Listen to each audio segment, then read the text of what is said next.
Hi everyone. First of all, good evening. Hope you guys are having a nice day. Am I audible to everyone and properly visible? Yeah, thank you.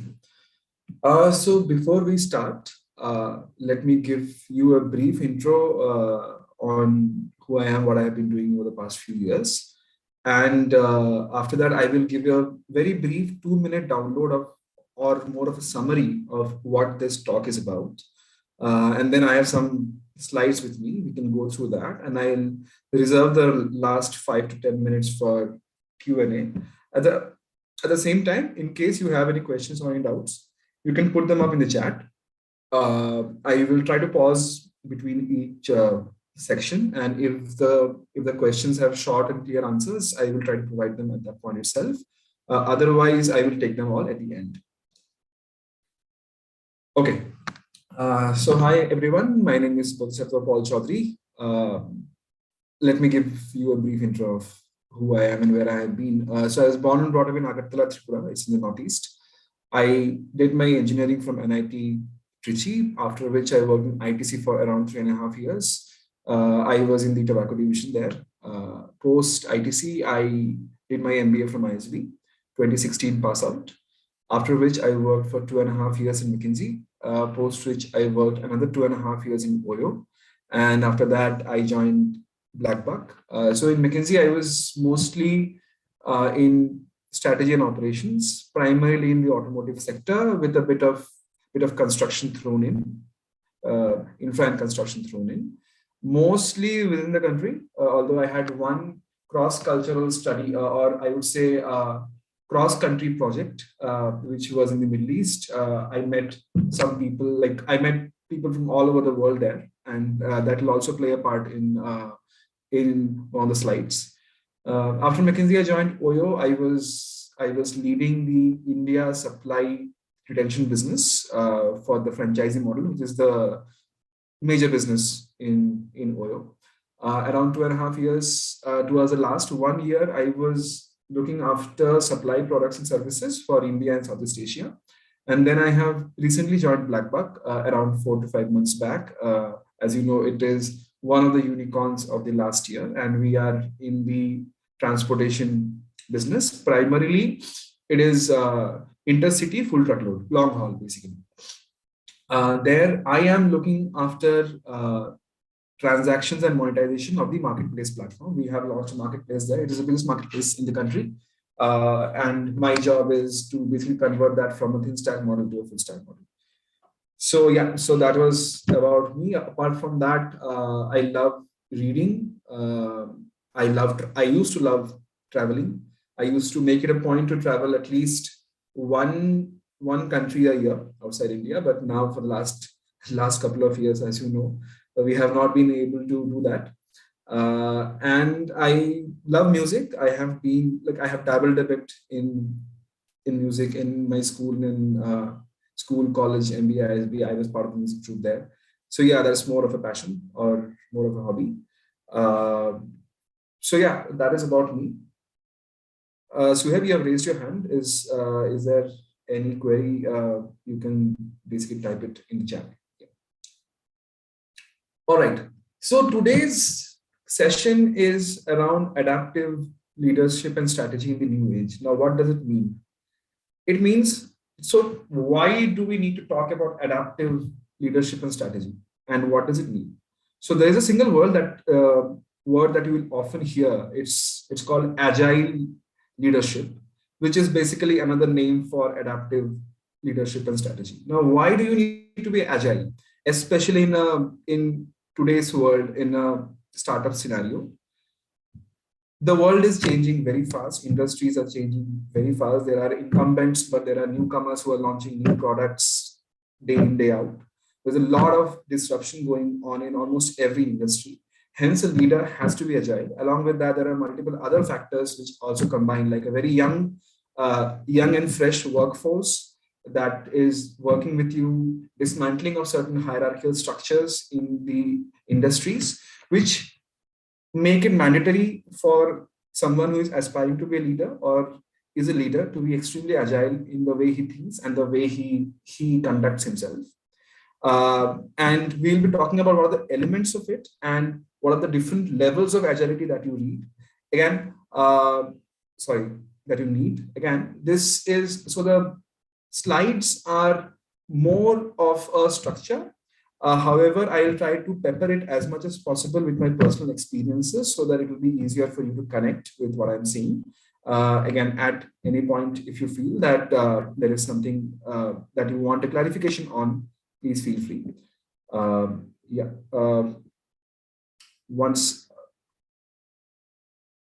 Suhaib and Shashi, you can drop in your comments in the chat window. All right, so let us go ahead with the slides. So these are the 5 sections that we will talk about. The first one is, why do we require agile leadership, which I have touched upon a bit. Second is, how do we define agile leadership, what it means to be agile and what it means to be not. How does it change in the startup context, and what are the elements which are unique to a startup, which makes it mandatory or very essential to be agile, and what are the various levels of agile leadership, and again, how do you define each of those levels in a startup context? For example, when you pass out of your colleges and you join, hopefully or most probably, a startup, where would you generally be, and what are the steps that you need to take to move ahead in the ladder? So as I said, why do we require being agile? So rapidly changing market dynamics. By this, I mean that there is no product, no service which will be staying here for a long time. Everything changes. You need to be aware of how the market is evolving. You need to be aware of how the consumer tastes are evolving. To give you an example, very quick example here, e-commerce, for example. E-commerce in India primarily meant Amazon and Flipkart. However, in the last 2 years, coupled with the increase in the per capita income of the middle to low income segment and rising penetration of internet, and of course, COVID, due to which people could not go out, e-commerce has now moved from the top or the top or middle of the pyramid to the bottom of the pyramid. People who were not ordering outside, who were buying things from the local stores, from the Kirana stores, are now buying things online. For example, Meesho or say Shopee, which is doing great in Indonesia, which is also coming in India. So these are players who are leveraging that segment of customers who were not buying earlier but are buying now, who are extremely price conscious. So if you are not agile, you will not be able to probably understand that this is a segment that you would need to capture, and hence you will probably be stuck in the high paying market, which obviously gives you a higher margin, but the volumes are lower. Then the second thing is the evolution of the founder investor dynamics. As you know, that a lot of the startups are now being funded by investors. Now, investors have a certain mindset. You can call it a growth mindset. You can call it a market domination mindset or a network effect mindset. But there are certain mindsets which come with a rise of investor or VC-led funding of the startups.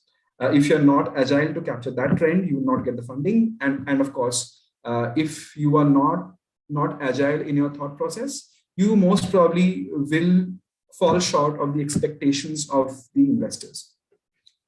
The third part is that and this is more of a personal experience, that when I used to work in ITC, when I used to work in an industry, generally these are places where things have been very defined, well defined. There are SOPs, there are structures in place, and every department mostly operates in a sort of a silo, and the collaboration happens at the, say, EVP level or at the director level.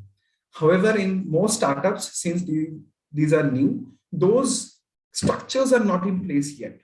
Hence, there's a lot of cross-functional, cross-departmental interface that happens. People are moving towards a goal, and you need to leverage the skills of multiple departments. For example, if you're a startup and you have to launch a product, you need to get insights on what is the customer requirement from the users. Then you need to create a create a business document for that. You need to align the product team. They will create a PRD. You need to go through it again to ensure that it is matching with the market requirements.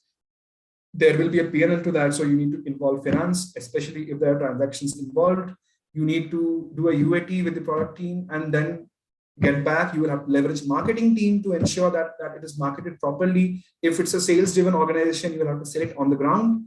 And hence you will need to do their sales management, or what we call sales excellence. So you see there are a lot of moving parts, and startups generally launch multiple products or multiple service lines in a single year. So there's a lot of interface that you will have with multiple departments. And then you have the rise of the generalist. So again, this is a personal experience. Most of the people who work in the startups are not or are often not experts or don't have deep expertise in a field, but they are experts in working with multiple teams and multiple different functions, and are able to make sense out of chaos. And that's a very valuable skill that I have seen personally in most startups, which also ties into the fact that there's a lot more focus on thought leadership. Now, what is thought leadership? I will let you know in the subsequent slides. But in short, it means being very sharp in first principle problem solving. Over experience, because you are doing new things. There is no rule book to play by. There is no other company which has probably done it that you can basically copy or you can build upon. You have to build things from the scratch. Hence, you need to have first principle problem solving. And the age of the workforce, due to India's demography, as well as the kind of people that are hired in startups, are generally younger, which also means that along with leadership in your business, you also need to be very careful and very cognizant to ensure that you are doing their personal development as well. These are people who are young, fresh out of college. You need to ensure that you communicate with them, that you lay out a very clear career path for them, and hence you have to be proactive in that. So these are again some of the few areas due to which we feel that agile leadership is the need of the hour. Now, if you have to break down agile leadership into its key components, there are four basic components that you find. First is basically context setting agility, or what I can define as external factors. You need to understand how the market is moving, how competition is moving, and how the user behavior or the consumer behavior is moving, and you need to align your target segment accordingly. And these things move very fast these days, and hence you have to be very clear on what is it that you want to achieve and how is the external environment impacting you. One of the biggest examples is basically COVID. Some industries took a hit out of that, but they changed their marketing. They changed the category that they market to, or they changed the product completely to ensure that instead of a setback, it becomes an opportunity for them. And this is a very recent example. Now, when it comes to stakeholder agility, in a startup context, it means that you have some elements which are not there in an industry. As I said, you have a founder or a group of founders who have a certain vision for the company.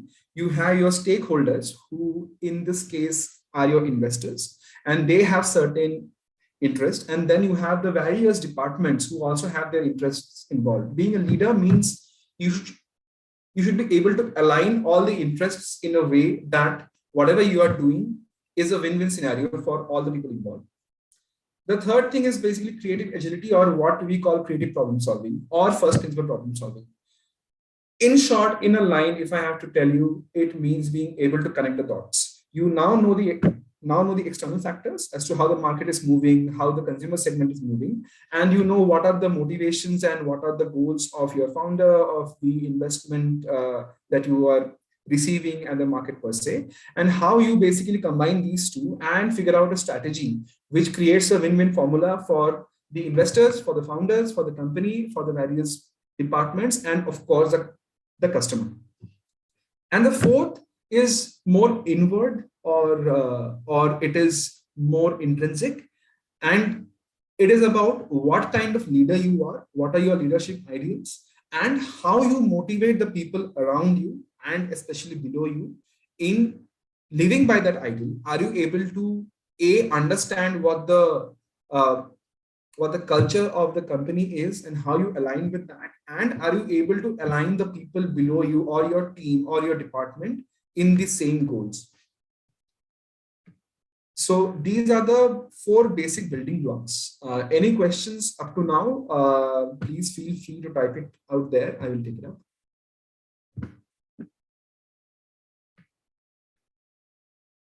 Okay.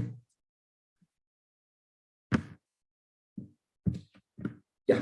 So again, this is basically a more detailed understanding of the 4 factors in a startup context. Like I said,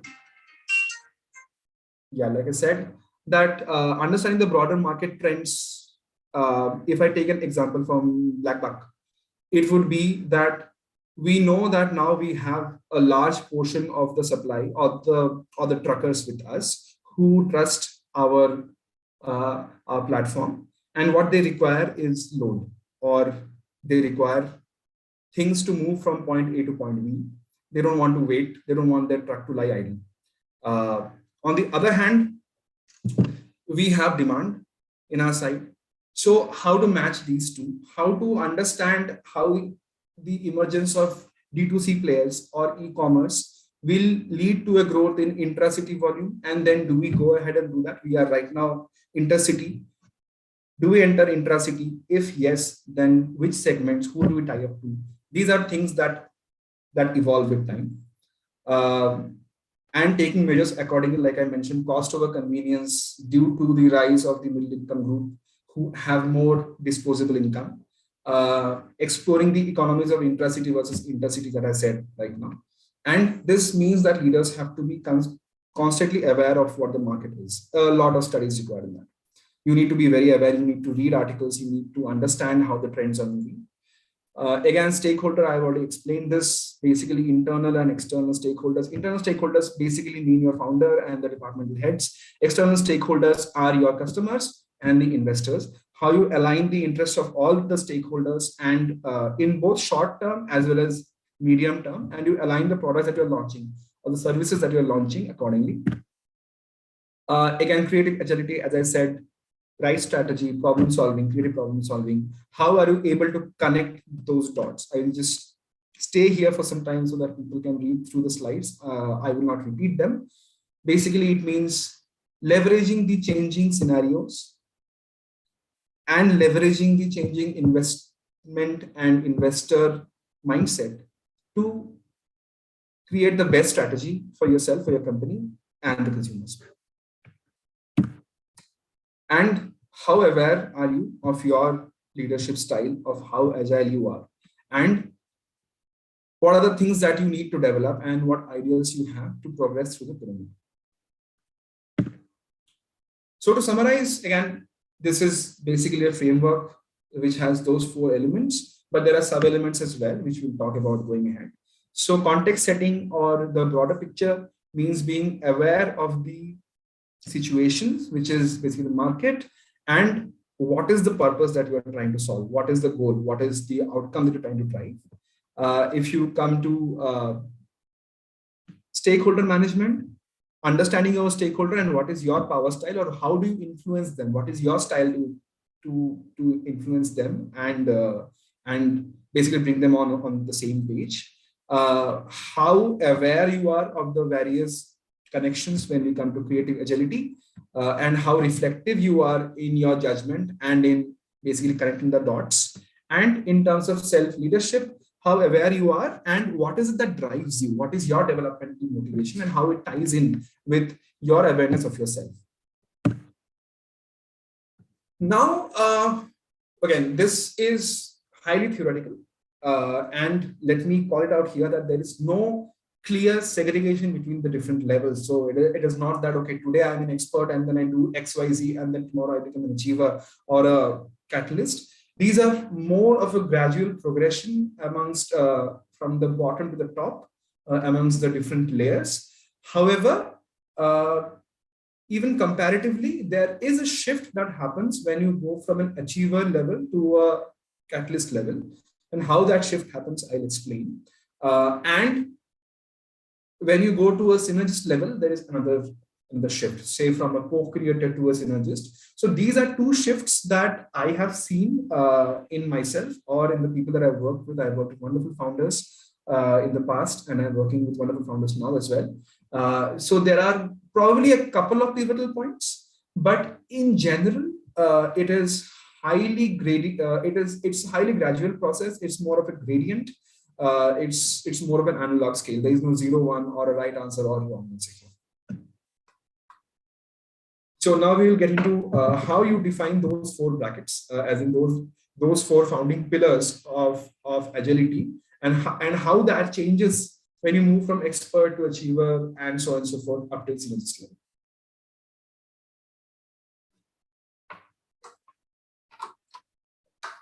Okay.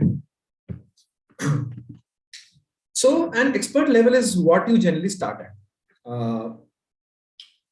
What it means is that generally people, and especially you guys, when you guys join, move from say a management school like you are right now, and you join a job, and especially if it's your first job, the first thing or the first level of leadership that you fall in is expert level.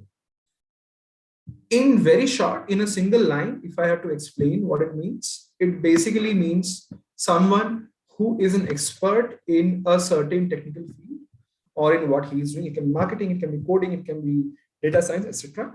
And this by no means is something wrong or something bad. It is still one of the levels of leadership, and anyone who is in this level should be proud to be here. However, this is also the starting point.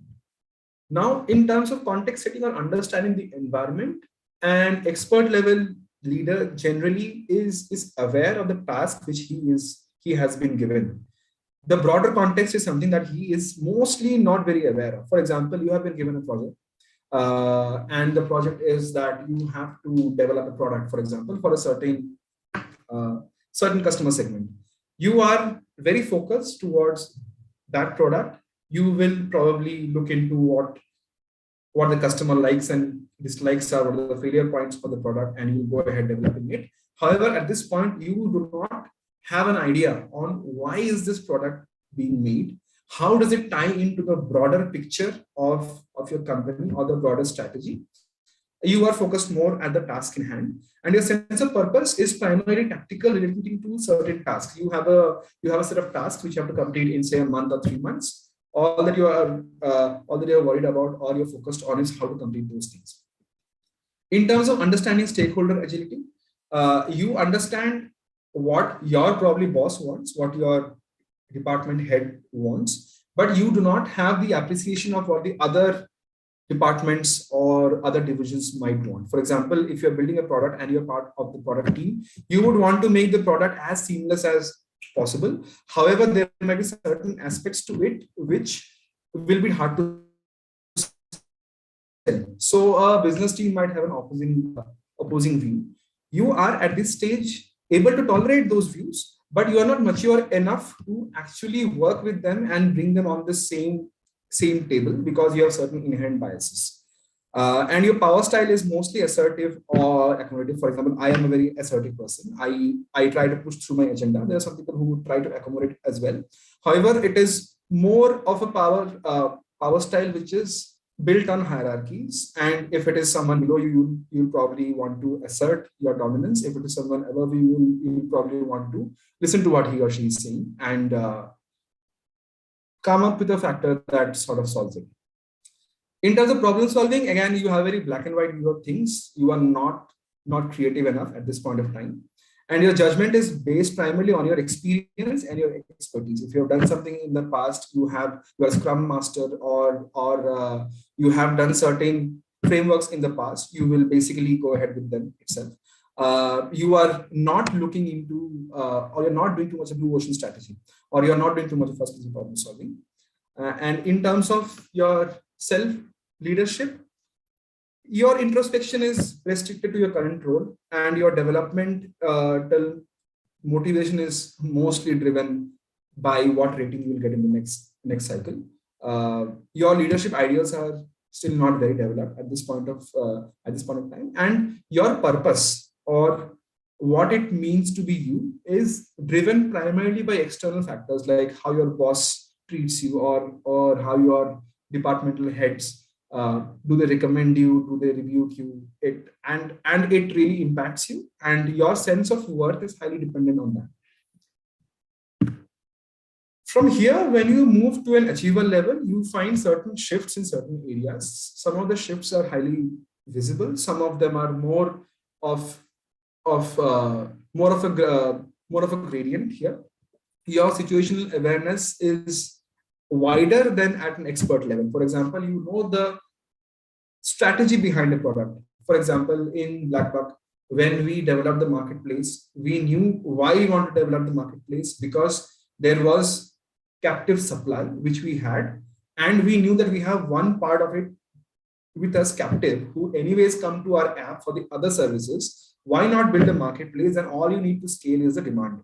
So now you understand the broader strategy that, okay, I have certain leverages, I have certain synergies, why do I not use it to develop this product? And hence you move more from the execution angle towards the strategy angle here.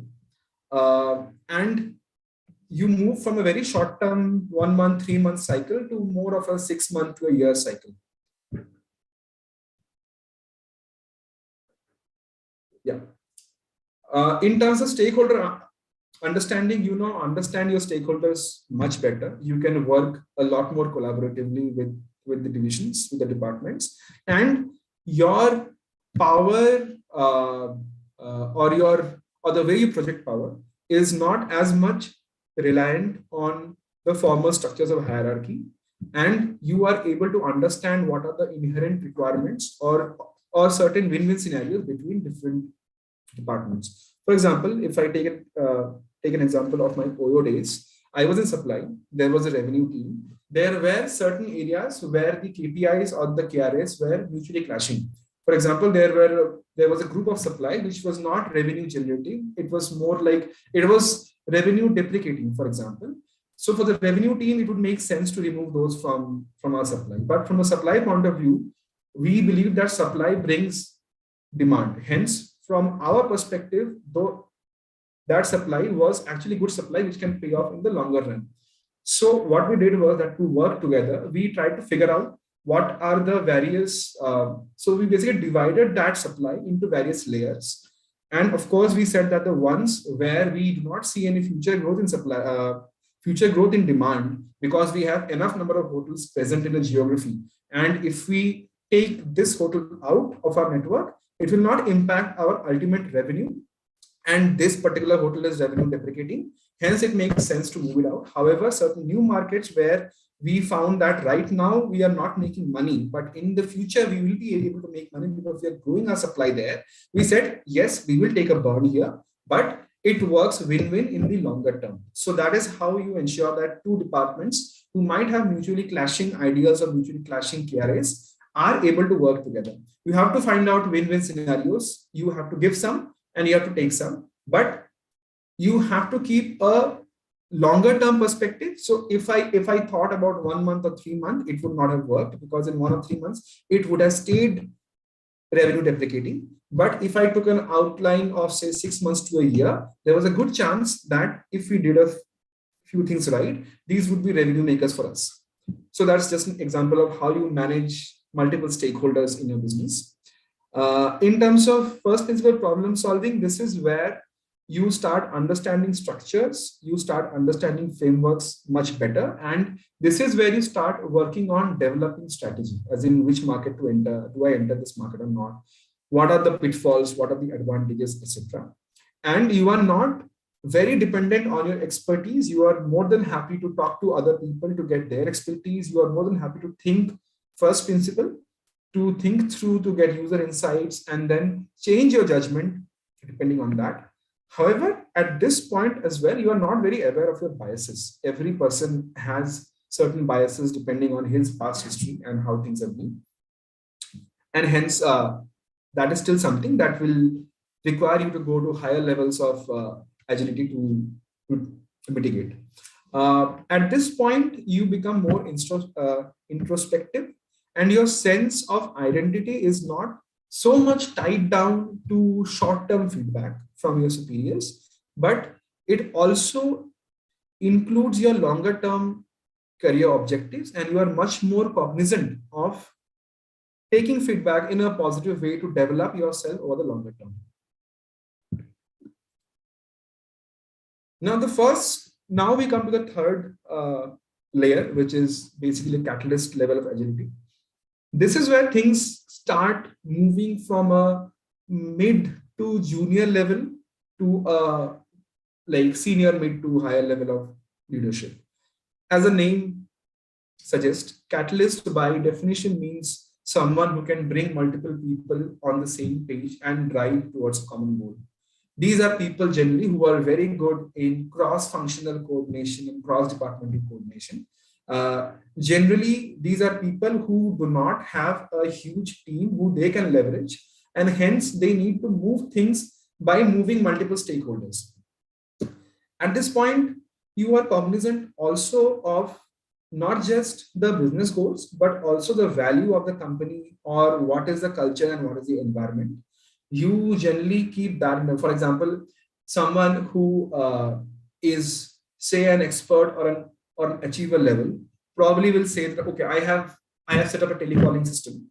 It is not working. It is not giving me any sort of revenue. Or I have set up a partner support system. It is not giving me the output that I wanted to get, and hence why do I want to continue with it? Why not disband it? But a catalyst level leader will realize that disbanding, say, a group of people is probably the last thing that you want to do, and hence try to figure out what are the other alternate sources in which you can leverage their skill and expertise. For example, those people might have in-depth understanding of the user, so why not leverage them to do user research? Or they might have deep relationships built with certain customers, especially in a B2B scenario. So why not use them to cross-sell or to upsell products? So this is where the culture and the environment part of it comes, and you are not thinking 6 months or 1 year. You're thinking 1 year plus 1 to 2 years, and you are thinking that if I use this customer or say this partner support center, how can I strategically leverage this set of people who have a unique set of experience to understand what is it that my customers will require in the next 1 or 2 years, and I actively start or I proactively start building towards that. Next, when it comes to stakeholder agility, at this point, you are more empathetic of the other stakeholders. You are able to understand what is it that they're talking about, why they're talking about. And at this point, the power structures or the way you influence people moves from being assertive or being accommodative to more about empowering them. So as a leader, at this point, you believe that the fastest way to make to get your job done is to actually empower your team or to empower the stakeholders that you're working with. In terms of creative agility, at this point, your thinking starts to become unconstrained. Now, what is unconstrained problem solving? I'm sure a lot of you will know, but I'll just give maybe a 1 minute deep dive on that. So, for example, say you have to launch a product. For example, if I'm talking about the logistics space, do you enter part truck load? So we are right now at a full truck load model. Do you enter a part truck load model as well? Constraint problem solving would be, okay, I have certain infrastructure. Is there a synergy with what I'm trying to achieve?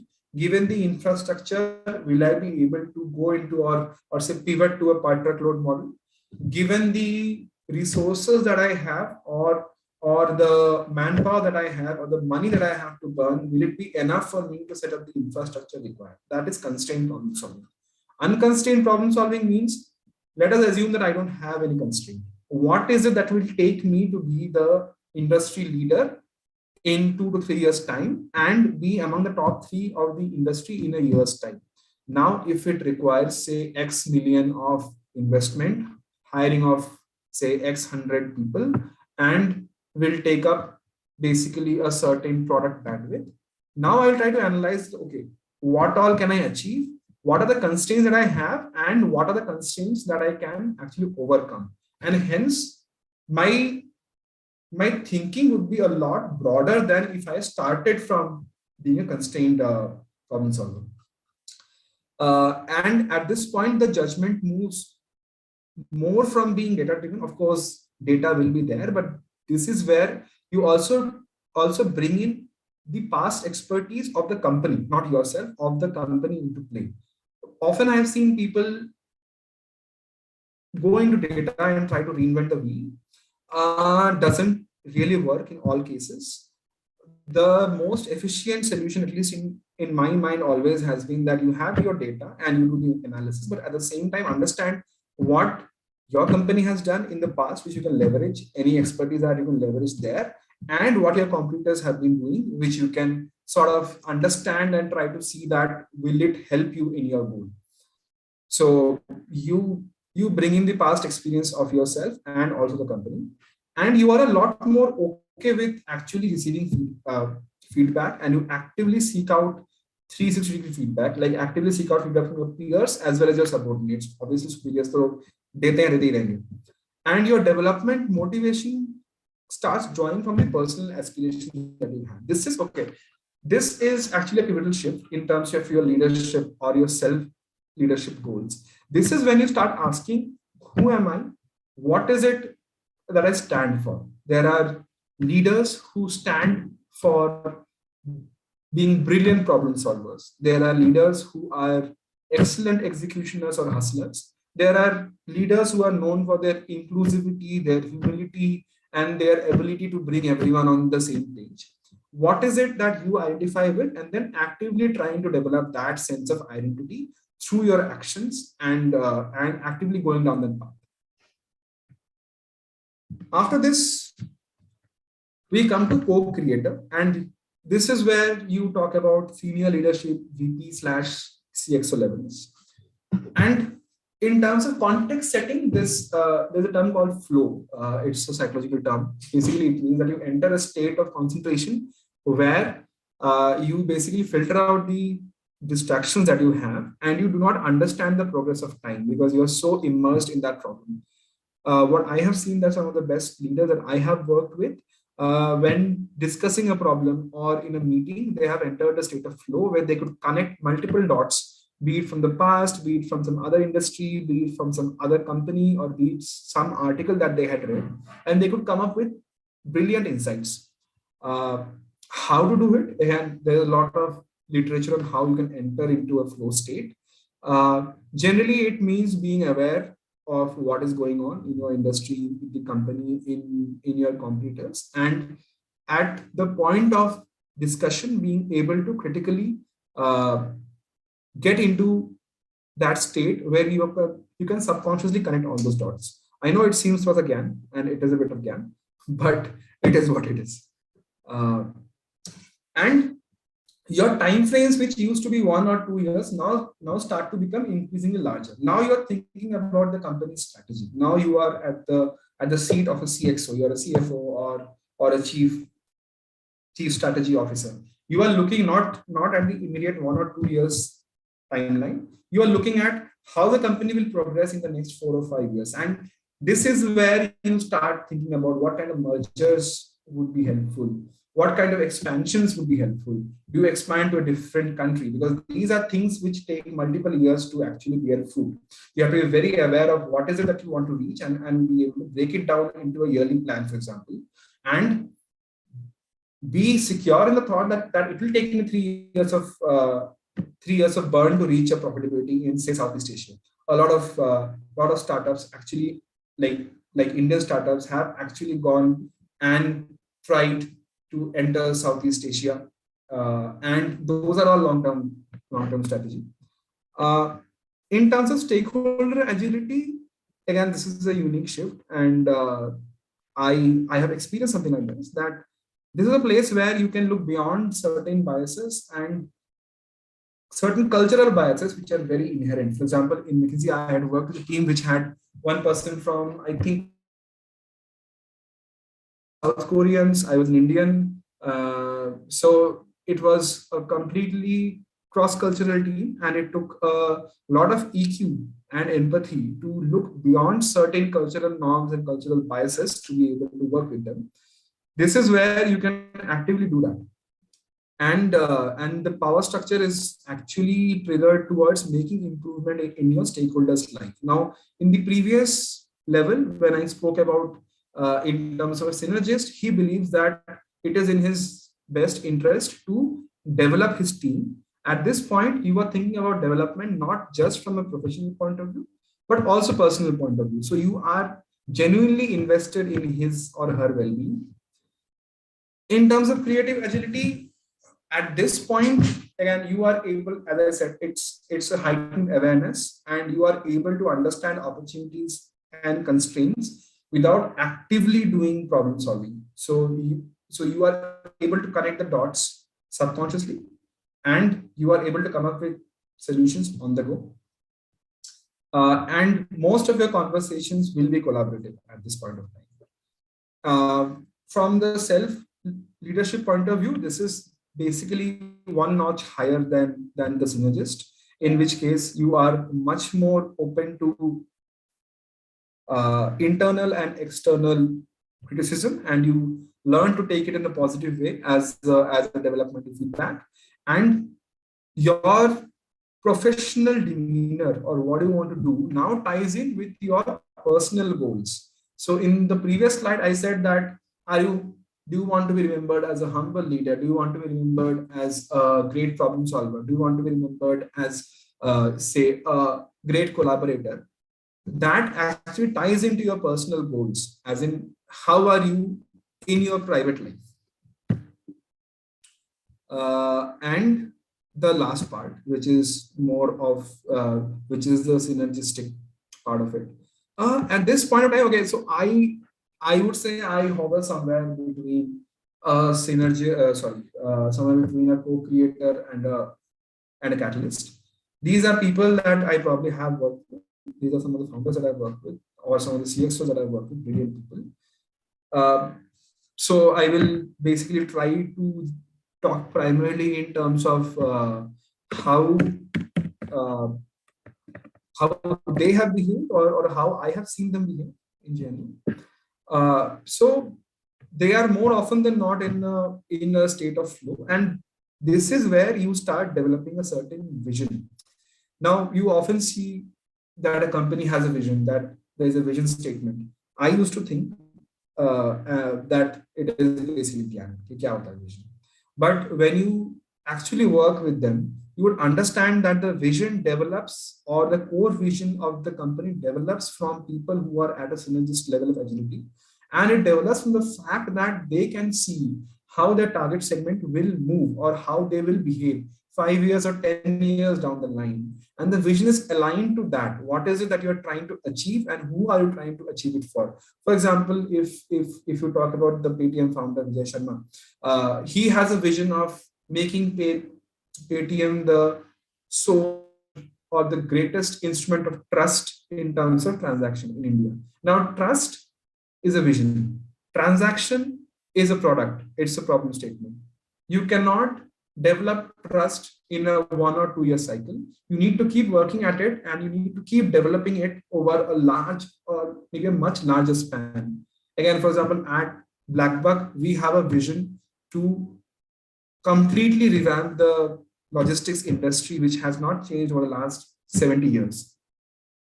Selling fast tag, selling GPS, these are products. Changing the landscape of logistics industry, that is a vision, and this develops at this point of time. To be very honest, if you ask me, I don't know how you reach this level. I guess it comes with time. You have heightened EQ, and this is at what point you also see something called a presence of a leader. I remember I had met YC Deveshwar, who was the previous chairman of ITC. And even without speaking a word, he had a certain presence in the table. And you knew that even if he speaks one single word, it'll contain the wisdom of maybe an entire discussion.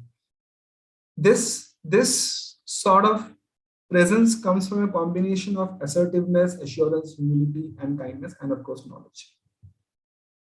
In terms of creative agility, again, this is when people intuitively understand the systems. And if you don't understand this, you cannot come to your vision regardless. That you have to understand how the systems work, how the customer preferences will change, how the industry will change in the short to medium term.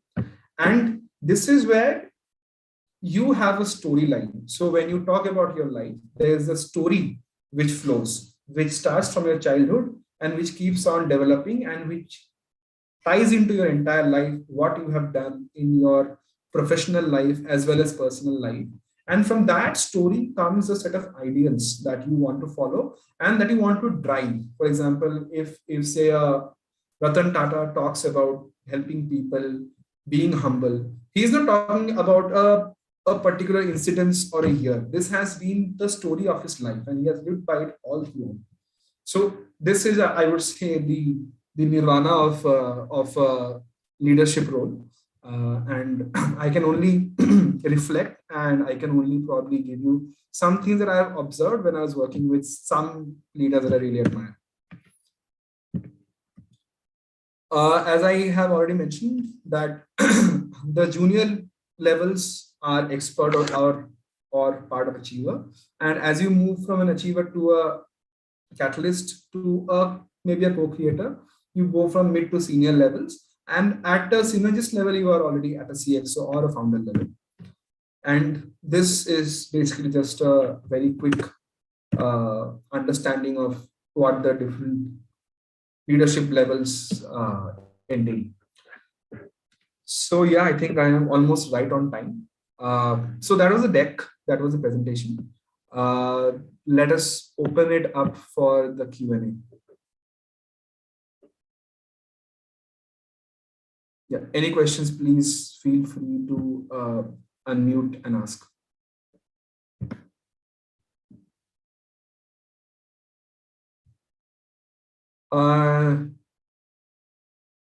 Sridhar, I think that is something that the NGAC team can tell you.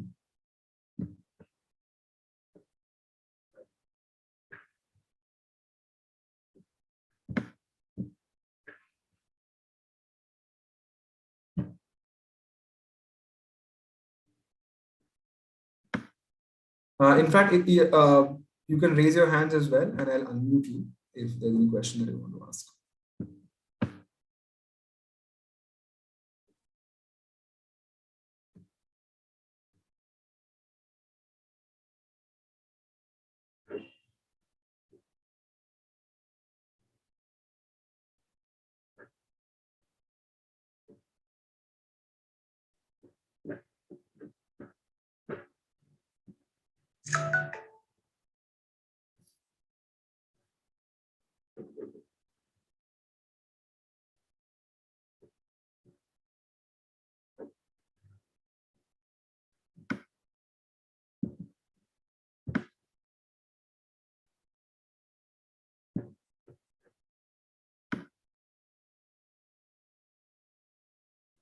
And it can be about other generic about startups, etc. as well. Need not be limited to specific leadership traits.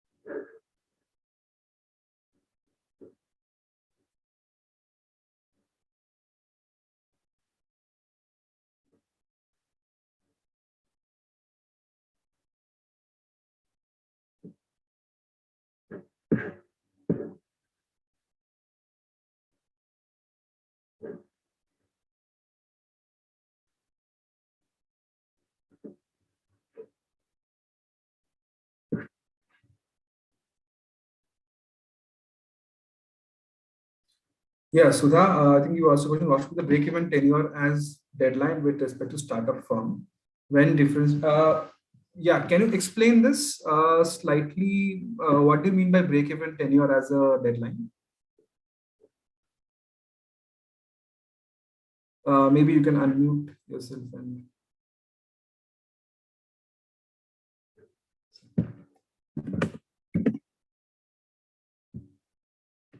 Yeah, can you specify the question a bit in detail? Yeah, am I audible now? Yeah, yeah, you are.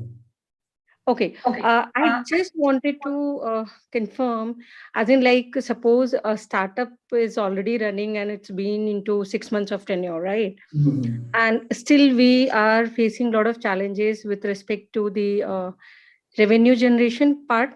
So, and we are in mode of thinking, changing policies, adapting for different other strategies. But is that the 6 month tenure, or it should have taken as a 3 month tenure as a deadline to change the other strategy or a plan with the action plan, like A, B kind of prospects? So I'm just checking with that point of Okay, reference. so there is no answer to that. I will tell you the answer here. So you should not look into revenue per se, but you should look into your product market fit, or what we call a PMF. Okay. Okay. Okay. So PMF means you need to understand that, okay, there is a certain cohort that you want to target. There is a certain customer segment. Is your product meeting the requirement of that customer segment? If yes, you will obviously see that they are buying it. You might have a loss. You might not be EBITDA positive. You might not be profitable.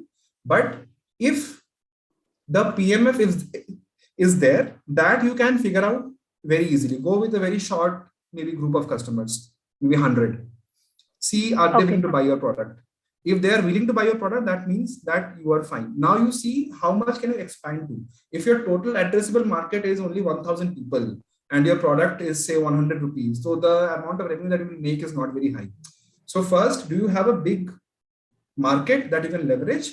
And in that, take a very small chunk and try to understand what they require and sell it to them. If PMF is there, then it is all about scaling. So PMF ho gaya matlab, no issues. Ideally, you should be able to find a PMF if in around 6 months. If you're not finding a PMF, try to change the product.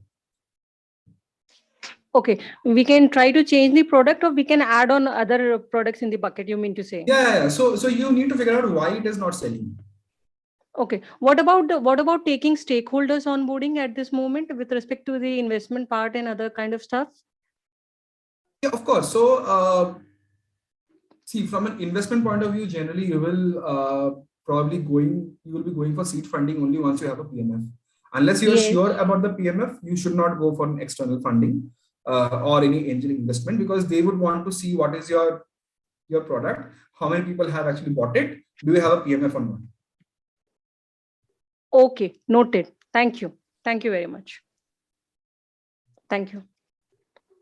As a founder, when you go for investors in first 3 months from startup or on later on, again, I think the answer follows very similar to what I just spoke about. As a founder, you go for investors once you require money.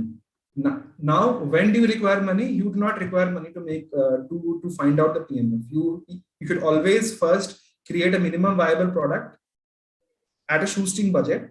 Try to not make a very tech driven product where you have worked for 8 months and then you make a simple minimum viable product. Try to understand that are people buying it. Once people are buying it, you try to scale it up. Go to startups only when you feel that the only constraint to scaling up is money and nothing else. If the constraint is something else, if the constraint is that people are not buying a product because it is not good or they don't want it or there is something better, there is no point going to an investor. It is not a function of months. It is a function of when do you require money to grow. That's it. Okay. I think this was by Bhaskar. Yes, yes, yes. Perfect. Thank you. Second. I think Ashish has asked, what is the revenue model for a startup that has no direct income but solves an existing problem in the market? What kind of revenue openings are there when it gets a good global presence? Yeah, Ashish, I'll one second. This is from Ashish Verma. Ashish, I'll just unmute you if you can just make the question clearer to me a bit. Can you hear me? Yeah, I can hear you. Yeah, hi. Okay. So let's say I'm working on a startup that I'm planning to launch in April.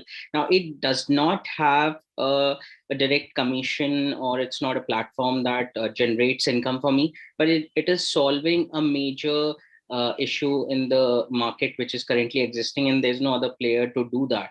So, what kind of revenue strategies or revenue incomes I can look for when I probably plan to have that started? See, when you mean direct income, you mean that it is not a product. It's Yeah, more a service. actually it is it's gonna be a product, but it's gonna be used by people. Uh, just for example, let's say there is Glassdoor, right? So Glassdoor is, people are not paying anything to Got it. reviews like that. Got it. So okay, got the idea. So in this case, what you need to what you need to build is first a good user base and trust. So the value of it comes when, for example, there are 1,000 or say there are 1 lakh people who are coming to Glassdoor to check the product or to check the review of a certain company. So you should not look into income streams initially. Your value proposition is that I want to provide a very transparent understanding of workplace environment. Yeah, you are right. At this point of time, you will not get a revenue at this point of time. When will you get revenue? You will get revenue once you reach a certain mass. Once people start to believe that, once you have enough reviews of enough number of companies and people start to believe that, at that point of time, you can charge for subscription. For example, I will give you 1 or 2 free reviews or a few free reviews that you can see. But for the next time around, or to see a detailed review, you would have to subscribe to it. So it will follow some kind of a subscription model. The monetization will actually come much later. Again, like if I give an example of the marketplace right now in the logistics marketplace, we are not charging any money from the trucker or the shipper in case any matchmaking happens. We are not charging it now. We are saying that let it grow big enough. Once it grows big enough and both the trucker and the shipper knows that this is a place where I can get demand or supply whatever I require, and I'll get it fast, and I have to live with it, and I want to live with it, and it actually gives me a higher revenue, or in your case, in your product's case, a higher sense of trust. At that point, I will be willing to pay. It is a bit tricky. You probably will not be able to bootstrap it initially. But what you need in this case, the PMF is that, are you getting enough people to communicate here in the platform? Are there enough people who are talking or who are posting reviews? And what is the scope? So in this case, you will get money based on the scope or based on the network that you have. Okay, and when you talk about the subscription plan, so initially, do you think some sort of fund should be secured, or maybe let's say what if I take the example of Glassdoor or Cred, they started with giving people cash back, so to attract customers, like kind of making them used to the product that you're offering, and then try to leverage out if you gain trust and you have a lot of mass following that? See, I would say that again, I am a staunch opponent of cashback. I feel so. Cashback is basically a shortcut which doesn't let you understand the gaps in your PMF. You give money to people, they will go into whatever you want, but it doesn't give you an idea of whether your product will run once you stop giving money. And if it is not good enough, it is basically a perpetually cash burning machine. Okay. So any other income, just my last question, any other income that we can probably think of apart from subscription, once it, let's say it gets a global presence that we're looking for, we meet our target and people are used to that product.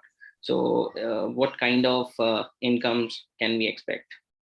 If it reaches a global presence, you can so again, this is a strategy that needs a lot of thinking. But if there is trust built on that platform, you can leverage it in multiple ways. For example, you can say take out a ranking of the best places to work or the best startups. or the best companies with the best reviews, etc. And that will be a subscription. You can, like, it can be a newsletter, it can be something that someone pays say $10 to see अच्छा क्या क्या कौन से सबसे बढ़िया जगह हैं, कहाँ पे सबसे बढ़िया review आता है, what is the best place for me to work for mental health, and so on and so forth. So once it reaches a certain level, you can monetize it in these ways also. And at what time I should go for funding, like from the investors? In this case, it's a bit tricky.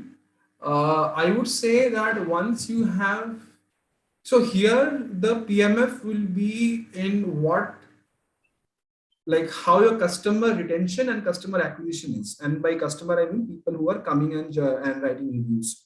If you can prove that month on month, the number of people who are coming and writing reviews is increasing, and month on month, the number of people who are actually coming to read that is also increasing, and your retention is intact, like it is not dropping drastically.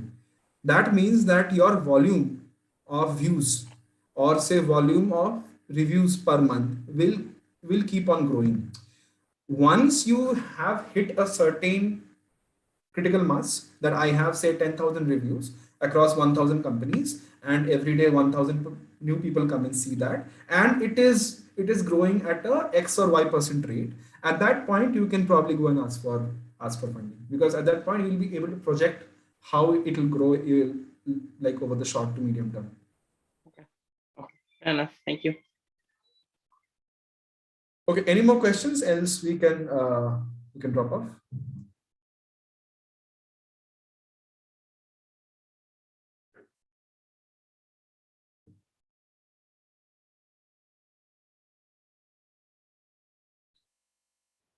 All right, I think that's all for today. Thanks a lot for coming. I think we have one more question. Let me just answer this one last question. As an independent entrepreneur, how does one research the market for potential customers?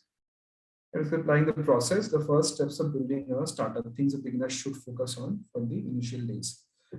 I would say that first understand what is the problem that you want to solve, and then understand that entire customer journey ekdam deeply. Go and sit with those customers, observe what they're doing. For example, if you want to launch something for the truckers, go and sit in a trucking community जहाँ पे आके वो चाय पीते हैं, नाश्ता करते हैं, ढाबा, वहां पे जाके बैठो, talk to people, shadow your customers, be with them, understand each and every point of their life cycle or their journey, what they do from morning to night. Do that with 100 customers. You will realize what are the actual pain points. What they're saying and what are the actual pain points might be different things. People are not very good in actually saying that, okay, this is what I want. वैसे नहीं होगा. No one wanted an iPhone or an iPod at that point of time, but it was created because the need was there. The best way is go and sit and observe and be with your customers for a month or more than a month, as long as it requires, and understand each and every pain point that they have, and then try to understand what is the pain point that you can solve. Okay? All right. Thanks a lot, guys. Glad to be here. Thanks for coming, and hope you have a great day. Thank you. Thank you.